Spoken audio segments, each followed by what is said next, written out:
our episode is actually facing reality, so that's the topic and the theme we've been working with. So we actually wanted to sit down and talk to you about getting out of the rut and facing turning point situations and how you handle that. But for those that don't know who you are, Jim, can you introduce yourself and tell us a little bit about yourself? Sure. My name is Jim MacGowan. I'm a tax partner with Deloitte. I've been practicing for 31 years. I'm 53 years old, born and bred in Halifax. I have a lovely wife and 2 girls and a dog I love to death. Amazing. What's the dog's name? Cash. Cash. Cash Money MacGowan. Okay. Yes, he is. Yes, he is. Awesome. Okay. Well, before you got to this point in life, take us back to your childhood and what it was like growing up in Halifax and the influences you had around you. So I had a great kind of middle class upbringing, wonderful family, very supportive. I was taught, hard work, attitude will lead to success, and if you do those 2 things, and I really didn't have much in the way of adversity at all. But it was a very narrow background. I think I mentioned to you gentlemen, that in my neighborhood there was 1 black family, there were 2 Asian families, and that was it. That was it. So my world was very small, and it was a great world.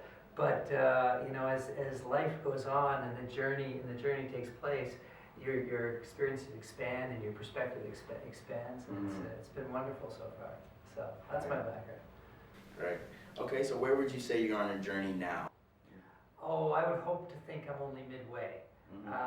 Some would say I'm probably a little further along, but it's amazing how much you learn in life. And one of the biggest things you learn, particularly at my age, is the little things that used to bother you don't bother you anymore. I had a wise man once say to me, if you're worried about something, ask yourself the question, is it going to bother you in 6 months? If the answer is no, it's really not that important. And what I found when I was younger, and a lot of younger people, they worry about things that are really not important in the big scheme of things. So I'm still in the middle of learning this journey, and I learned a lot from you guys through this process, and it's been great for me. And so I wake up every day, and at my age, I'm just happy to open my eyes. And then it's a great way to spend life, knowing that you're going to learn something every day, and you're hopefully going to help somebody in the process. So before you were able to maybe come to that realization, during your university years and the transition phases that we're going through, and I know you experienced and touched on, maybe as you went through your transitions, what did that look like? As I'm sure you didn't have no problems. No, it's funny. It reminds me of the story when I was graduating. I was very lucky. I'd done very well in university. I was very lucky to have several offers coming out of university, and I picked a job where I knew I'd be very flexible. I really didn't want to close any doors, so I decided to go with a chartered accounting firm. I did very well there. Got my chartered accountancy designation, and then I decided I wanted to become an investment banker, because back in the mid-'80s, that's a long time ago, it was the thing to do, and I wanted to work on Wall Street. And so I applied to several high-level universities. I applied to Harvard, Dartmouth, Stanford. The best school in the world at the time was Northwestern, which was my first choice, and Western Ontario. And my mentor, who was a former professor here, who was signing my papers, said, look, you're not going to get into Harvard, you're not going to get into Dartmouth, because that's for Olympic class athletes and geniuses, and you're neither. I was a good student, and I was a good athlete, primarily through hard work and attitude, maybe not an abundance of ability. And so I applied, and sure enough, I didn't get into Harvard. I didn't get into Dartmouth. And it was tough, because somebody for the first time in my life, somebody had evaluated me and decided, you're not good enough. And that was very difficult. And even though I did get into Northwestern and Stanford, which were my first choices, I had to stop and I had to think, geez, what could I have done differently? What could I have tried harder? Could I have worked harder? But it was a real turning point for me, and I knew this decision that I made would really dictate where the rest of my life goes. You're going to find as you're growing up, there are turning points in your life, and you'll know when you're in the middle of them, that if you make a decision to go in this direction, your life will take a different path. And I was in one of those points. And so I took the moment and I stepped back and I asked myself the question, what's really important to you? Like, what really matters? Because I was going to go to investment banking, and investment banking is all about me, and all about making money for me. And at the same time, there was a major financial crash. It's called Black Monday in the financial markets. And so I asked myself the question, what's really important to me? And I decided that serving others is what I wanted to do. I really wanted to serve others. I didn't know how I wanted to serve others, but I stepped back and I said, yeah, that's really what I want to do. And so I decided to take a different course. And I didn't go the investment banking route. I decided I'd go and I'd specialize in tax because I figured everybody needs tax help, not just the wealthy, but many people who can't afford to have their tax returns done and they don't know what they're doing. And I had a relative who had passed away and their parents were struggling because they had to do the tax return and it was just a difficult time for them. And I thought, I could learn that. I could do tax returns for people that maybe couldn't afford to do it. And so for the past 30 years, I've been at Northwood Clinic helping the elderly doing their tax returns, and it's very, very rewarding. And so what was a stumble, and I thought was the end of the world at the time, was really an opportunity for me to step back. And what I learned from that is when you're faced with these obstacles, step back, take a deep breath, and ask yourself the question, what's really important to you? And when you can answer that question, and ask it in the broadest sense, when you can answer that question, it allows you to see things differently. And then I took a different path, and so I ended up going the tax route, did something completely different. I know that if I'd gone the investment banking route, I would have gone to the States and never come back. I've taken a different route, and it's been wonderful. But I wouldn't have done it if I hadn't had somebody at Harvard say, "You're not good enough." And that's what I had.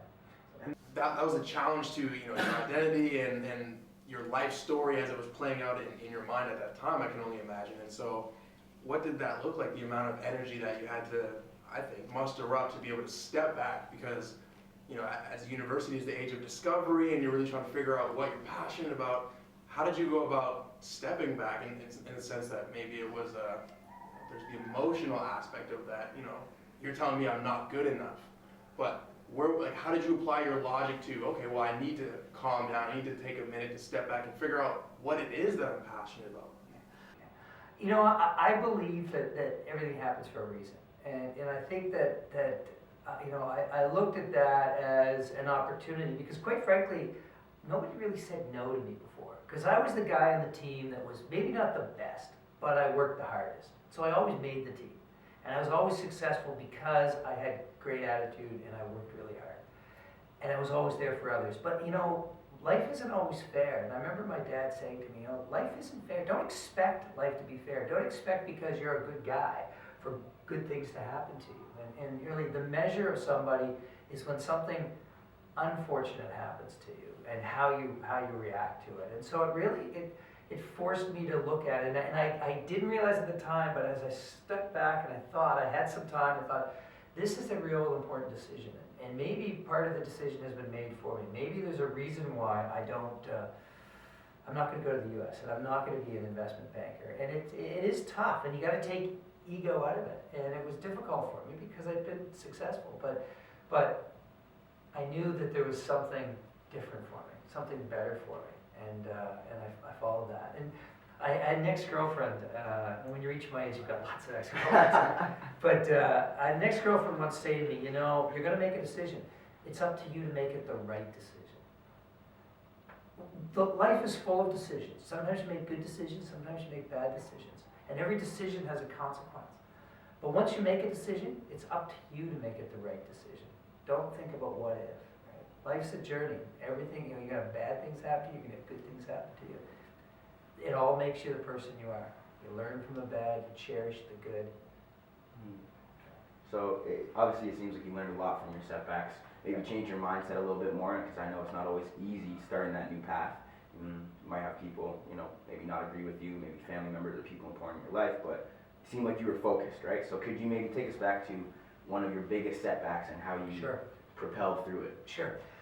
By far and away the biggest setback. I had a lot of success while I was at the firm, and I've been asked to move several times. And in 2008, the firm asked me to move to Calgary to manage the Alberta practice. It was a big promotion. And the firm had great visions as to what they wanted to do. And it was a real opportunity for me. And as much as I didn't want to leave Halifax, and told them I'd only go if I could come back, they said, fine, but we've got great plans for you. So I moved to Calgary. And I was to manage the practice, and unfortunately, if you remember, in 2008 there was a major financial crisis. Lehman Brothers crashed, the markets had crashed, There's a real credit crunch, and the firm's plans changed, and their plans for me changed. And so many of the promises that were made to me weren't kept, and it upset me. I was really getting the short end of the stick, if you will. And I spent a lot of time raging against the machine. This is unfair. This has happened to me. I had great plans, and you're not allowing me to do things. And I really felt like I had my hands tied. Did that for 2 years. And I had a colleague come into my office one day, and he sat me down, and he said, he said, you've been screwed over. He said, yeah, you haven't been treated fairly, and your situation is dire, and everybody knows that you've been treated unfairly. But that's the way it is. So what are you going to do about it? You're going to just sit there and complain about it, or are you going to take with the situation that you've been given and make the best of it? And I remember going home that day and thinking, I hated the guy. I really did. I really hated him for saying that. But again, it was one of those times where you kind of stop and you say, maybe he's got a point. Raging against the machine isn't working. Maybe he's got a point. And so I looked at my situation, and the old saying, when you're given lemons, make lemonade. And that's really what I tried to do. I said, okay, this situation is not great, so I'm going to take this situation and make the best out of it I could. And my attitude changed completely. And it was all about making things happen. And since for the next 2 years, we were able to double the practice, and we had great success. And when the time came to go back, they asked me to stay, and it was a difficult decision, but it was one of those things that I could have easily just continued to complain. I could have left the firm, a place that I love to work, and it wasn't my fault. But it doesn't matter whose fault it is. Life isn't fair. You're given these situations. And my dad used to say, the measure of a man is not really what he accomplishes in life, it's how he reacts to difficult situations. We all have difficult situations. You can either complain about it, or you can turn it around and do the best that you can. So that's what I did. It was a real learning experience for me, and really coming to grips with the fact that, I'm a pretty good guy. I mean, I'm a nice guy. I try to do right by people. Good things happen to bad people. Life isn't fair. And you need to understand that, and you need to accept that, and you need to accept what happens. Gandhi has a saying. He says, pain is inevitable, but suffering is optional. And if you think about that, pain is inevitable. We all feel pain. Suffering is optional. So what you do with that and how you react is important. And you see these struggles, and life is such a journey. And friend used to say that life is a climb, but the view is great. So take a look at your situation and recognize that everything that happens in life happens for a reason. And it makes you the type of person that you are. The good things strengthen you, toughen you. You learn. People can let you down. People can disappoint you. You learn to accept that. But then the good things are that much better. I have a favorite movie of mine, Vanilla Sky, with Tom Cruise and Penelope Cruz, actually. And one of the main characters says in the thing, you can't truly appreciate the sweet until you've tasted the sour. And that's important. And so these setbacks, and all these setbacks that we go through, we think they're the worst thing in the world. Ask yourself, is it going to bother you in 6 months? And if it's not going to bother you in 6 months, not a big deal. And you'll look back and you'll say, hey, I learned a lot from that. And I'm a different person, most likely a better person as a result. So obviously, from the time you were a young age, your dad taught you that attitude is everything. So kind of leading up to how you respond to certain situations and certain setbacks will ultimately determine the outcome. Yeah. Right? So do you have anything, maybe your values or anything else that keeps you grounded in times where you're facing difficult situations to kind of refocus you put your focus, on how you're going to react, how you're going to go about it, if you know what I'm trying to say. That's a great question. There's two things. I have great faith. I believe in the Lord. I have great faith. And I believe that He will take care of me. Not everybody does. But what people don't remember, particularly people blessed enough to live here, we are so lucky. We have so many gifts that we don't appreciate. And I often say to my wife, who worries about everything, and I'll say it to you guys, these are the good old days. And think about that for a second. Everybody uses that phrase and they talk about the past. You think about your situation. you got your health, you're getting a great education, you live in a wonderful place, hopefully your family is healthy, you know, you have a roof over your head, you have food on the table. All of those blessings, at some point in time, will disappear. You'll lose family members. Your health won't be, when you reach my age, your health won't be where it was at your age. Whenever I get faced with a difficult situation, I step back and I ask myself, how lucky am I?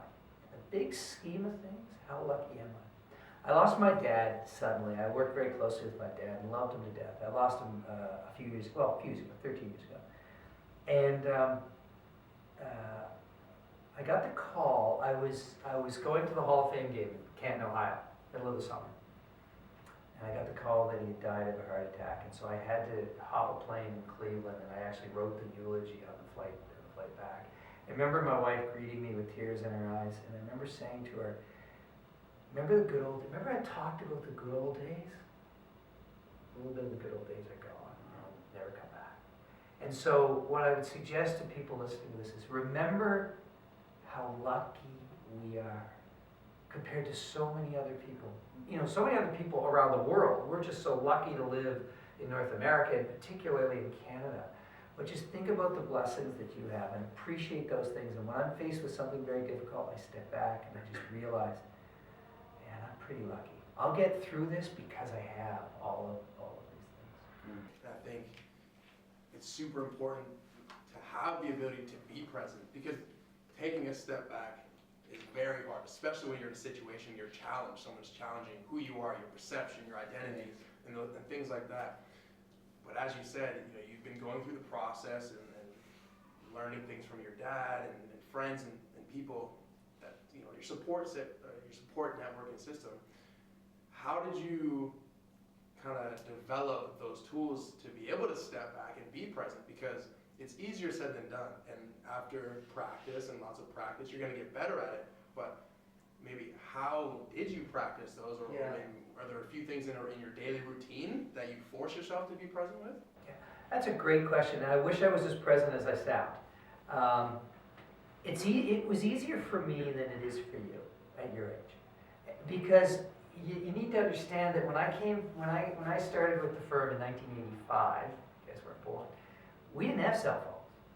So when I communicated with people, it was face to face, sometimes by the phone, but face to face. And so my generation is used to that. And I often say to people your age that technology can make you so powerful, but at the same time can rob you of your very humanness.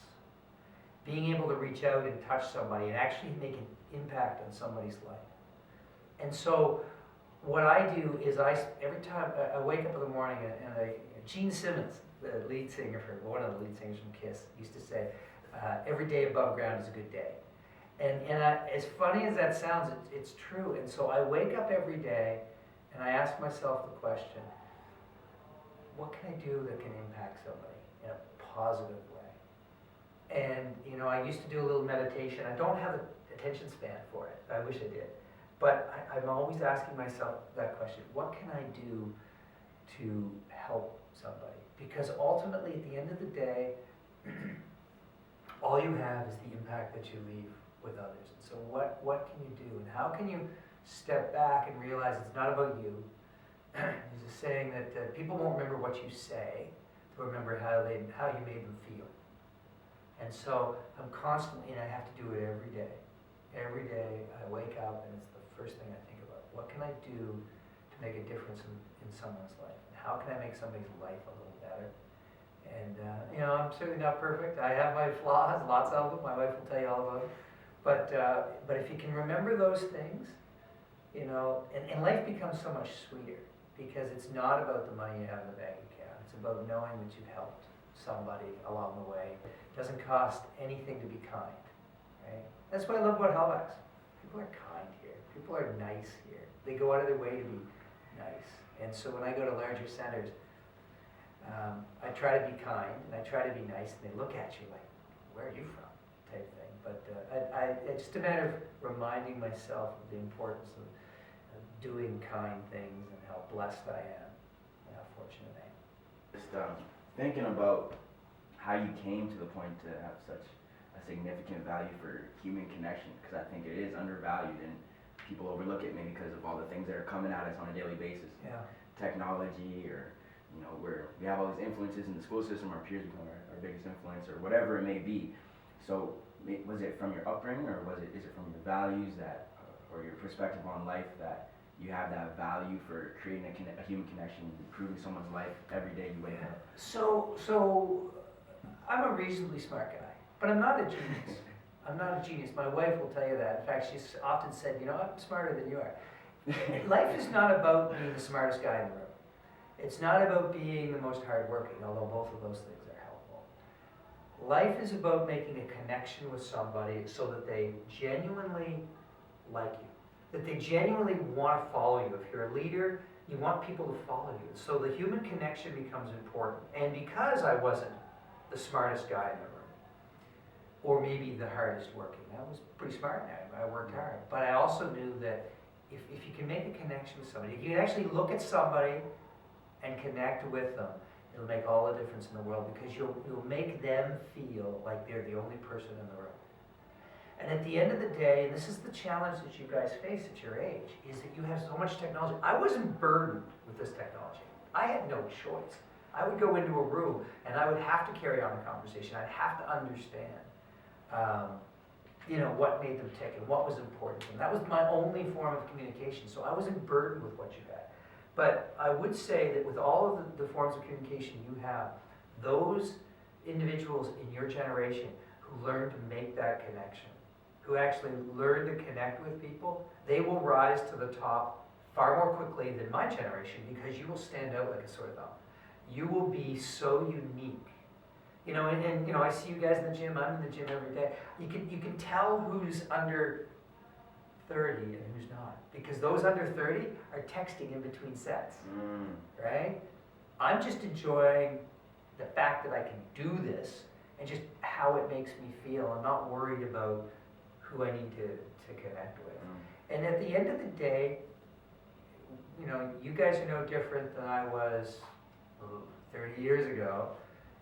People want to feel a connection.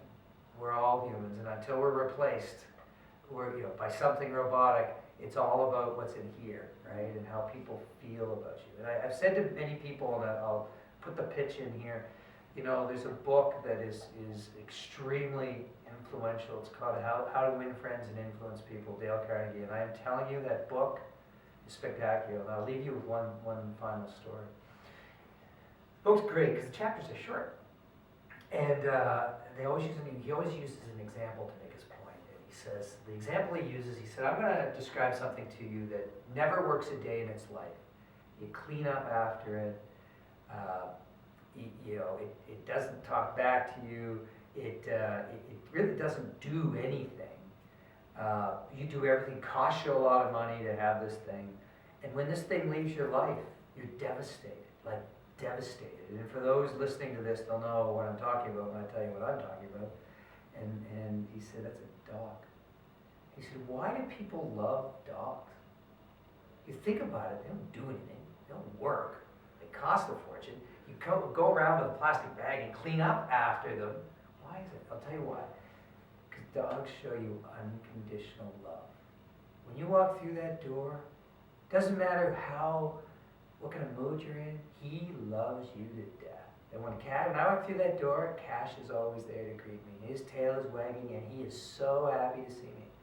And the lesson there is, if you want to connect with people, show an unconditional interest in them. Right?